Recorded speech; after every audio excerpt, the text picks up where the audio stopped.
বিষ্ণু ইসলাম বলেন, আকস্মিক দুর্ঘটনার বিপদ থেকে যদি কেউ বাঁচতে চায়, সকাল সন্ধ্যা যেন প্রত্যেকে এই দোয়াটা পড়ে। সকালে যদি 3 বার পড়ে, সন্ধ্যা পর্যন্ত হঠাৎ হঠাৎ বিপদ থেকে সে রক্ষা পাবে। To be protected from sudden calamity, sudden disaster. অনেক সময় এমন হয়, হঠাৎ বিপদের সম্মুখীন হয়ে আমি রেডি হয়ে বের হয়েছি অফিসে, হঠাৎ অ্যাক্সিডেন্টে পড়ে যাই, হঠাৎ পেটের ব্যথায় অজ্ঞান, এরকম হয় না? আপনাদের হয় না?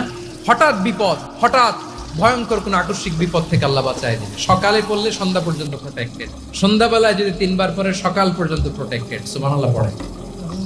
দোয়াটা কি?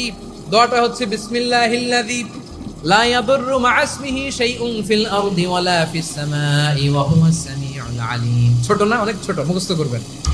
বিসমিল্লাহিল্লাযী লা ইয়াদুররু মা'a ইসমিহি শাইউন ফিল আরদি ওয়ালা ফিস সামা।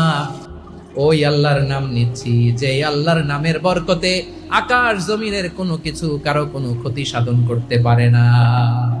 তিনি সর্বশ্রোতা, সর্বজ্ঞ। সুবহানাল্লাহ পড়েন।